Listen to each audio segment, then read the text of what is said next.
Did you know the adage, "We told you so," is more true than you want to believe?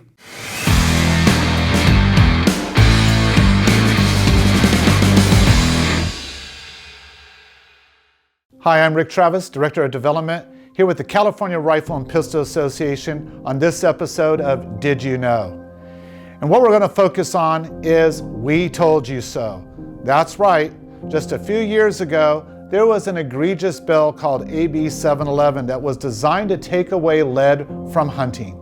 And we told all of you out there in 2A land and those who support us that we needed you to be working with us to defeat that bill, that one day that bill was going to come home and impact you. But what did we hear from a lot of our brothers and sisters in the community? I don't hunt, it doesn't impact me.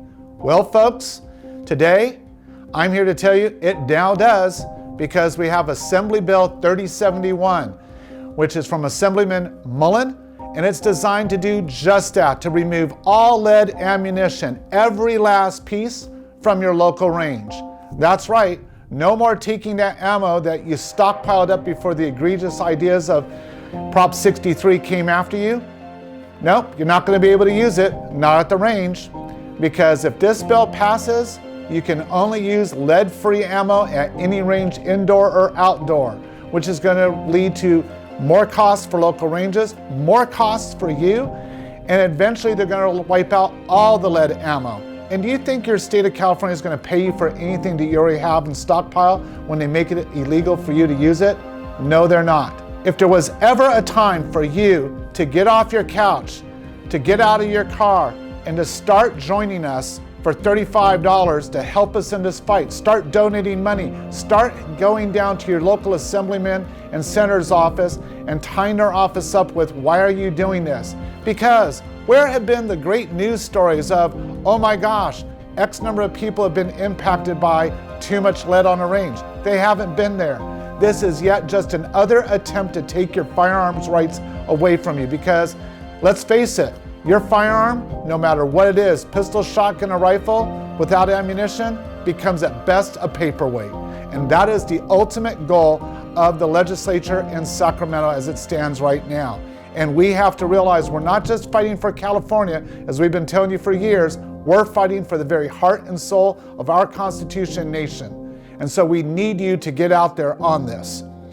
But I know there's still going to be some of you out there who are going to say, but Rick, this doesn't really impact me yet. Well, let's just see how egregious Sacramento can be.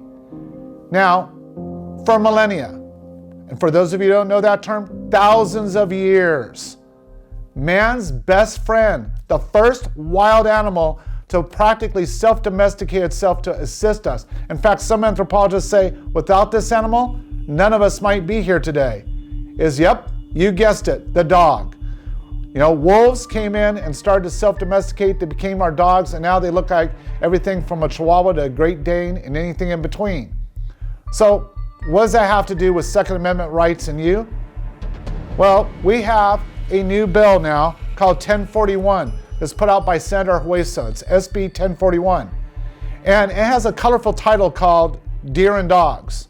But what that title really is it allows law enforcement during hunting season that if they see a dog and think of it any way, shape, or form, it's a threat, they can dispatch it. What does dispatch mean? Well, dispatch is one of those polite government terms. It means kill. That's right, you're walking with your dog out in the field. Because remember, folks, deer season also has other seasons like upland game, waterfowl happen at the same time. And in many places, deer are present where the other game is present. So your dog's out there, the law enforcement officer doesn't know what you're doing, but he knows it's deer season, or she does, and they decide to dispatch your animal. Your animal's dead. And not only that, you have no civil or criminal recourse with that law enforcement officer to even get some kind of monetary restitution for the animal that you just lost, which can be thousands of dollars, not just in the cost of that animal, but raising and training that animal. And when we make an attack against man's best friend, if that doesn't make you say Sacramento's going too far, I find it really hard to figure out what will. These are just two of the multitudes of bills that are coming at you They are attacking everything in the Second Amendment: ranges, hunting, your rights to self-defense, how, when, and where you should store your firearms. They're trying to make it more egregious so that most of your FFLs at your local firearm stores are not going to be able to survive this onslaught for much longer.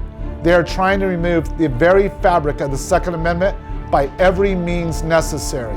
And make no doubt that behind this are people like Michael Bloomberg putting millions of dollars, according to his own website, into this fight here in the Golden State. This is the time that we need you to literally get up and stand side by side with us on the front lines.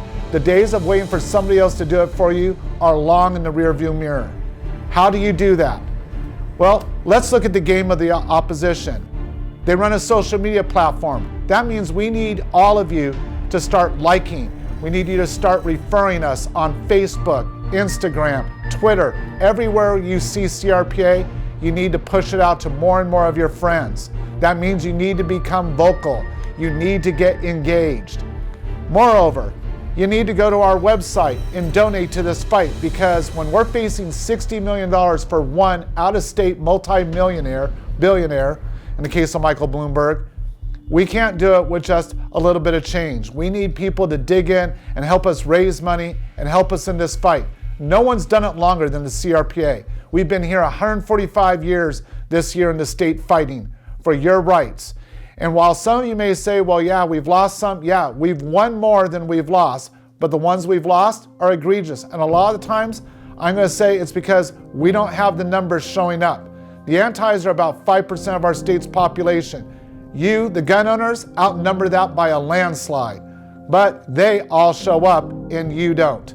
We need you to realize this isn't a call for action, this is a demand for action. And I'm telling you right now, there's only people with us or people against us. So what do I mean by that? If you're not engaged, you're helping take a vote away from our side and giving an extra one to their side. And I know that's not what the good people who are gun owners in this state want to be seen as. And that's not who you are. So join us and get involved in this fight. As always, be safe, shoot straight, and fight back. And look at the links below. Check us out on social media, donate, and join crpa.org.